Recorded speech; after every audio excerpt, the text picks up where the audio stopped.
Tenemos unos muslos de pollo a los cuales les hemos quitado la piel. Lo que vamos a hacer con ellos va a ser introducirlos en abundante agua hirviendo. Vamos a dejar que cuezan aquí a razón de unos 30 minutos más o menos.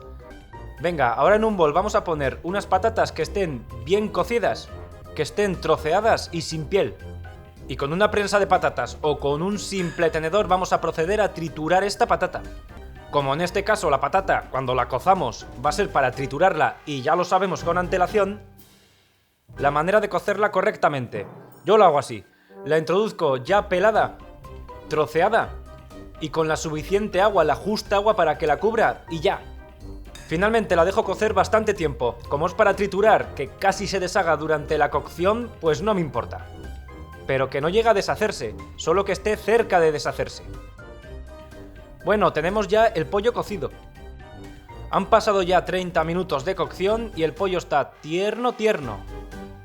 Tanto que hasta la carne se separa del hueso. Eso es lo que vamos a hacer. El hueso lo reservamos para después. Mientras tanto, con un tenedor seguimos separando la carne de los huesos. Y acuérdate, los huesos los guardamos. Ahora imaginemos que nos ha sobrado un pollo asado del día anterior. Pues nos valdría igualmente, en vez de cocido estaría asado. Y la carne saldría prácticamente con la misma facilidad. Por si te gusta más con pollo asado. Que sepas que se puede hacer. Ahora, una vez que hayamos sacado ya toda la carne del hueso, vamos a proceder a picarlo con un cuchillo que esté muy afilado. Se trata de picarlo muy fino.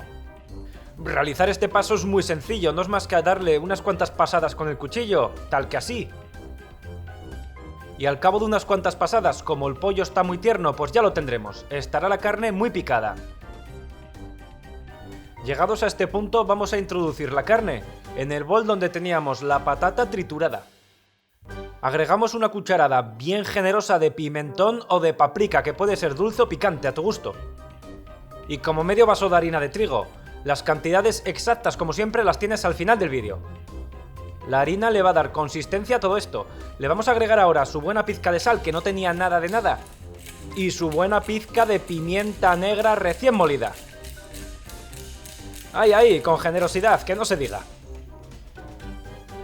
Echados todos estos ingredientes, no quedaría más que mezclarlos e integrarlos bien entre sí.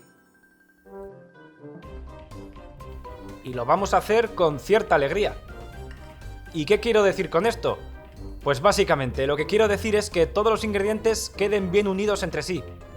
Que no haya trozos de patata flotando por un lado, la harina que no se nos haya integrado, la carne flotando por otro. Que nos quede prácticamente una masa homogénea, eso es lo que quiero decir.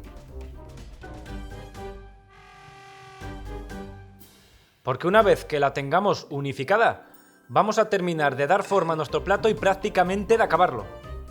Que ya verás qué pinta acaba a coger.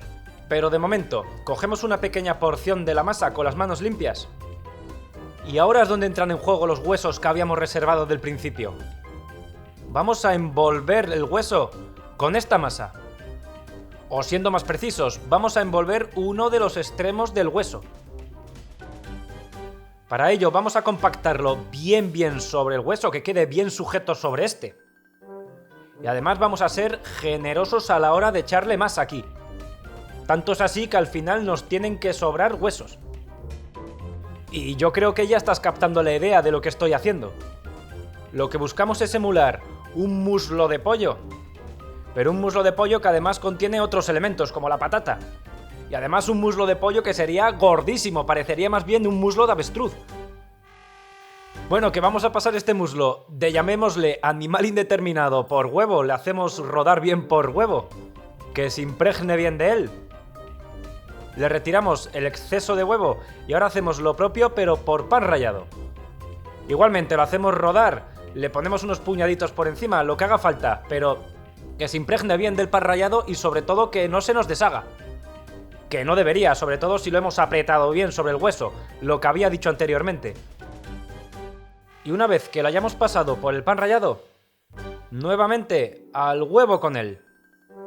Porque lo vamos a pasar 2 veces por huevo y por pan rallado. Lo impregnamos nuevamente del huevo y nuevamente del pan rallado. Doblemente empanado, doblemente crujiente. Como este muslo es bastante grueso, nos podemos permitir una capa exterior también más gruesa, más crujiente. Por eso lo vamos a pasar 2 veces, por huevo y por pan rallado. Venga, y una vez que lo tengamos, directamente, tal cual, lo ponemos a freír. Y atención que van varios tips y alternativas de la fritura. Lo primero, el aceite. La suficiente cantidad como para que cubra el muslo por completo. El aceite que esté caliente, pero tampoco al máximo, no demasiado caliente. Lo que pretendemos es que el pan rallado de fuera pues se tueste, se dore, pero que tampoco hace falta que se cocine en exceso, porque el interior ya está cocinado. Lo suficiente como para que coja calor y poco más. Al final serán unos 3-4 minutos de fritura, más o menos. Y si alguien tiene freidora de aire y quiere hacerlo en freidora de aire, pues te traigo, si es tu caso, te traigo excelentes noticias. Se puede hacer en la freidora de aire sin problemas. E incluso en el horno. Si no tienes freidora de aire, no quieres freírlo en aceite, puedes hacerlo en el horno también sin problemas. A unos 180 grados centígrados, más o menos, hasta que se dore. Venga, sea como lo cocinemos, obtendremos un plato de pollo un tanto diferente.